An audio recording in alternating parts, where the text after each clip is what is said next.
We were all sitting around the big kitchen table. It was Saturday morning, pancake morning. Mom was squeezing oranges for juice. Henry and I were betting on how many pancakes we could each eat. And Grandpa was doing the flipping. I bet you I can eat 2 pancakes. I bet you I can eat 4.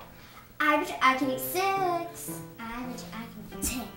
I bet you I can eat 15. I bet you I can eat 25. I bet you I can eat 30 pancakes. I bet you I can eat a gazillion pancakes.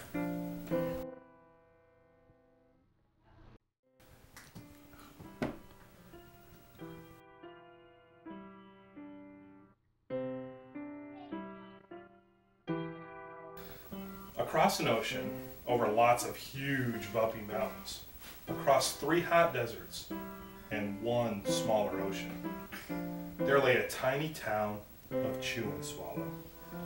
In most ways, it was very much like any other tiny town. It had a main street lined with stores, houses with trees and gardens around them, a schoolhouse, about 300 people, and some assorted cats and dogs. But there were no food stores in the town of Chew and Swallow. They didn't need any. The sky supplied all the food they could possibly want. The only thing that was really different about Chew and Swallow was its weather. It came 3 times a day, at breakfast, lunch, and dinner. Everything that everyone ate came from the sky. Whatever the weather served, that was what they ate. But it never rained rain, and it never snowed snow, and it never blew just wind. It rained things like soup and juice. It snowed mashed potatoes and green peas, and sometimes the wind blew in storms of hamburgers. The people could watch the weather report on television in the morning, and they would even hear a prediction for the next day's food. For breakfast, we can expect bacon and eggs. Woohoo! For lunch, tomato soup, which may flood at times. Yay! And for dinner, ramen noodles. Woo! When the townspeople went outside, they carried their plates, cups, glasses, forks, spoons, knives, and napkins with them. That way they would always be prepared for any kind of weather. If there were leftovers, and there usually were, the people took them home and put them in their refrigerators in case they got hungry between meals.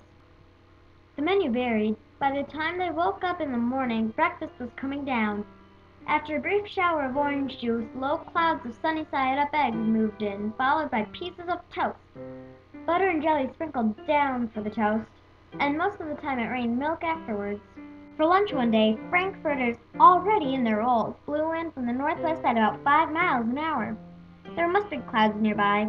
Then the wind shifted to the east and brought in baked beans. A drizzle of soda finished off the meal. Dinner one night consisted of lamb chops becoming heavy at times with occasional ketchup. Periods of peas and baked potatoes were followed by gradual clearing with the wonderful jello setting in the west. The sanitation department of Chew and Swallow had a rather unusual job for a sanitation department. It had to remove the food that fell on the houses and sidewalks and lawns. The workers cleaned things up after every meal and fed all the dogs and cats. Then they emptied some of it into the surrounding oceans for the fish and turtles and whales to eat. The rest of the food was put back into the earth so the soil would be richer for the people's flower gardens. Life for the townspeople was delicious until the weather took a turn for the worse. One day there was nothing but gorgonzola cheese all day long. The next day there was only broccoli, all overcooked. And the next day there were Brussels sprouts and peanut butter with mayonnaise. Another day there was a pea soup fog. No one could see where they were going, and they could barely find the rest of the meal that got stuck in the fog. The food was getting larger and larger, and so were the portions. The people were getting frightened. Violent storms blew up frequently. Awful things were happening. One Tuesday there was a hurricane of bread and rolls all day long and into the night. There were soft rolls and hard rolls, some with seeds and some without. There was white bread and rye and whole wheat toast. Most of it was larger than they had ever seen bread and rolls before. It was a terrible day. Everyone had to stay indoors. Roofs were damaged and the sanitation department was besides itself. The mess took the workers 4 days to clean up, and the sea was full of floating rolls. To help out, the people piled up as much bread as they could in their backyards. The birds picked at it a bit, but it just stayed there and got staler and staler. There was a storm of pancakes one morning and a downpour of maple syrup that nearly flooded the town. A huge pancake covered the school. No one could get it off because of its weight, so they had to close the school. Lunch one day brought 15-inch drifts of cream cheese and jelly sandwiches. Everyone ate themselves sick, and the day ended with a stomach. Man, I'm sick of cream cheese and jelly sandwiches. Me too. You said it. There was an awful salt and pepper wind accompanied by an even worse tomato tornado. Oh no! It's a tomato tornado! People were sneezing themselves silly and running to avoid the tomatoes.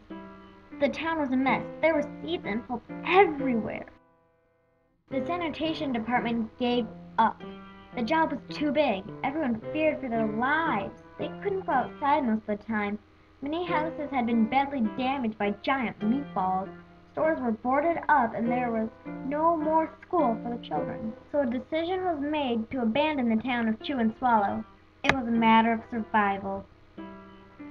The people glued together the giant pieces of stale bread and sandwich style with peanut butter, took the absolute necessities with them, and set sail on their rafts for the new land. After being afloat for a week, they finally reached a small coastal town which welcomed them. The bread had held up surprisingly well enough for them to build temporary houses for themselves out of it. The children began school again, and the adults all tried to find places for themselves in the new land. The biggest change they had to make was getting used to buying food at a supermarket.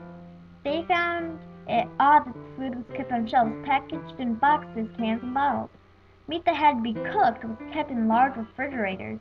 Nothing came down from the sky except rain and snow. The clouds above their heads were not made of fried eggs. No one ever got hit by a hamburger again, and nobody dared go back to Chew and Swallow to find out what had happened to it. They were too afraid. Henry and I were awake until the very end of Grandpa's story. I remember his goodnight kiss. The next morning we woke up to see snow falling outside our window. We ran downstairs for breakfast and ate it a little faster than usual so we could go sledding with Grandpa.